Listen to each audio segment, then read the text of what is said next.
Assalamualaikum warahmatullahi wabarakatuh. Selamat berjumpa kembali anak-anak. Semoga hari ini dan hari-hari berikutnya kita selalu dalam keadaan sehat walafiat. Dan bagi kawan-kawan kita yang hari ini tengah sakit, semoga segera disembuhkan Allah Subhanahu wa taala. Anak-anak, masih tentang literasi digital. Kali ini kita akan belajar tentang menyisipkan komentar, footnote, dan endnote pada Word.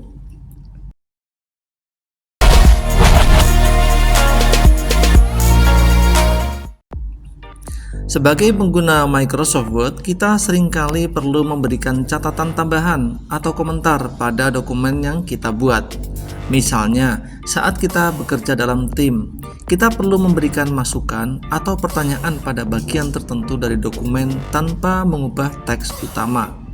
Selain itu, untuk penulisan akademik atau laporan penelitian, kita seringkali membutuhkan catatan kaki atau footnote dan catatan akhir atau endnote untuk memberikan referensi atau penjelasan tambahan. Dengan memahami cara menyisipkan komentar, footnote, dan juga endnote, kita dapat membuat dokumen yang lebih informatif dan profesional. Tujuan pembelajaran kali ini adalah 1. Siswa diharapkan mampu mengidentifikasi fungsi dan kegunaan komentar, footnote, dan endnote dalam dokumen Word. 2. Siswa mampu menyisipkan komentar pada teks tertentu dalam dokumen Word. 3. Siswa mampu membuat dan menambahkan footnote pada dokumen Word. 4. Siswa mampu membuat dan menambahkan endnote pada dokumen Word. 5. Siswa mampu membedakan antara footnote dan endnote serta menentukan kapan sebaiknya menggunakan salah satu dari kedua fitur tersebut. Mengapa kita perlu menambahkan komentar pada dokumen yang kita buat? Bagaimana komentar bisa membantu dalam kolaborasi tim? Apa perbedaan utama antara footnote dan endnote? Dalam situasi apa kita sebaiknya menggunakan footnote daripada endnote atau sebaliknya? Bagaimana cara menyisipkan komentar pada bagian teks yang spesifik dalam dokumen Word? Mengapa penting bagi penulis akademik untuk menggunakan footnote atau endnote dalam karya tulis mereka? Bisakah kalian memberikan contoh situasi di mana penggunaan footnote dan endnote akan sangat bermanfaat? Anak-anak, mari kita simak video selanjutnya. Untuk catatan atau komentar ya tepatnya, ini biasanya dilakukan untuk kepentingan sebagai berikut. Sebagai penulis misalnya, ketika ini diajukan ke pembimbing, lalu ada beberapa catatan dari pembimbing. Nah, catatan itu untuk mengingatkan saya agar saya perbaiki, maka saya akan blok. Misalnya nih ya, misalnya di sini akan saya kasih catatan atas dasar komentar dari pembimbing misalnya. Ini bisa saya kasih klik review, kemudian pilih new comment. Nih, new comment. Kemudian kasih catatan di sini. Misalnya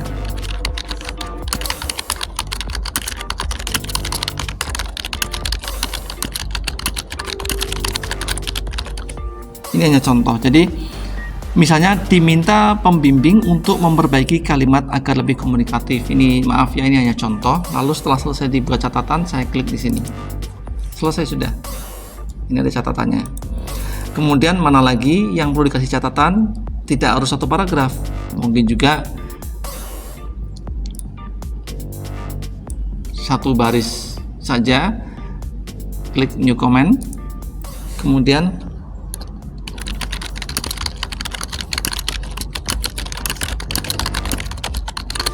misalnya diminta menggunakan kalimat lain yang lebih relevan, seperti itu. Nah, kemudian bisa jadi yang membuat komen ini atau komentar ini adalah dosen, karena kita konsultasinya menggunakan soft file ya, jadi tidak menggunakan kertas tapi menggunakan file, dan dosen ini cukup mencoret-coret menggunakan komentar seperti ini. Lalu ketika dikasihkan oleh kita, nah kita bisa menuruti apa yang disarankan oleh dosen, atau sebaliknya kita reply di sini ya, kita balas jawaban dari dosen, diklik reply.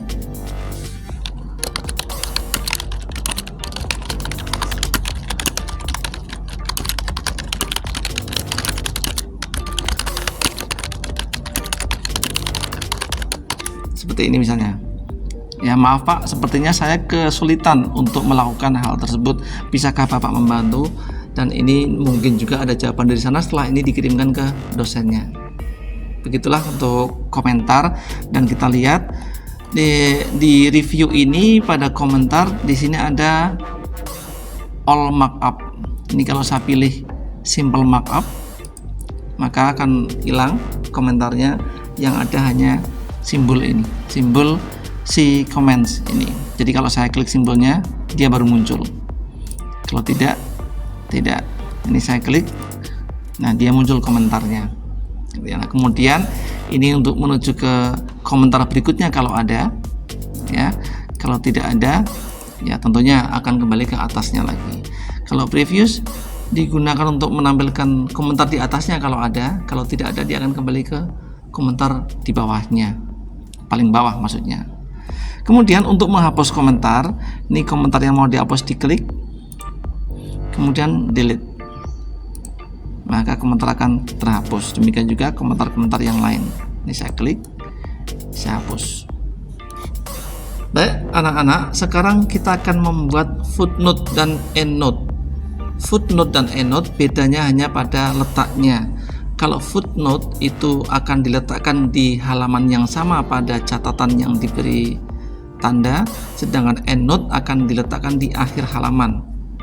Misalnya saya akan membuat catatan kaki terhadap kutipan naskah ini, paragraf ini, maka di akhir paragraf, di akhir kutipan itu saya klik di sini, kemudian saya klik references, kemudian pada groups footnotes kita klik footnotes,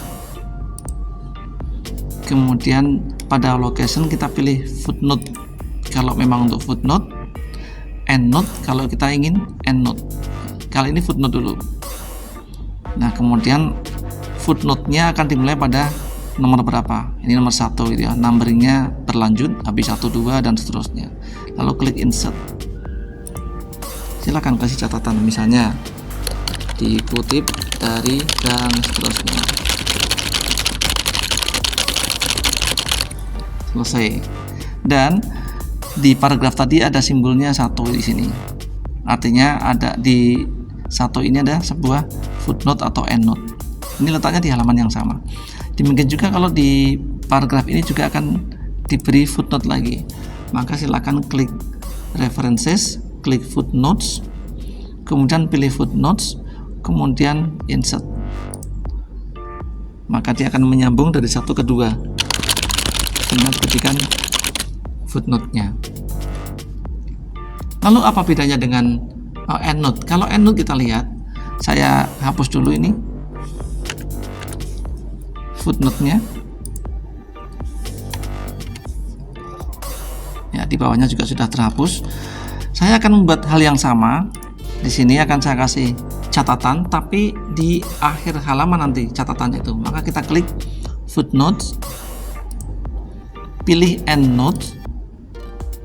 Nah, start at-nya silakan bisa dimulai dari halaman 1 dan satunya juga bisa memilih angka yang sembarang ya, sesuai kebutuhan. Lalu klik insert. Ya, lalu ketikkan catatannya. Dan catatan ini tidak berada di satu halaman dengan tadi. Ini di halaman terakhir. Ya, sedangkan yang kita kasih catatan itu ada di halaman agak awal. Mengumpul di sini.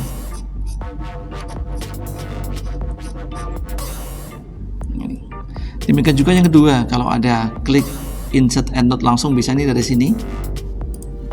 Tinggal kita kasih yang kedua.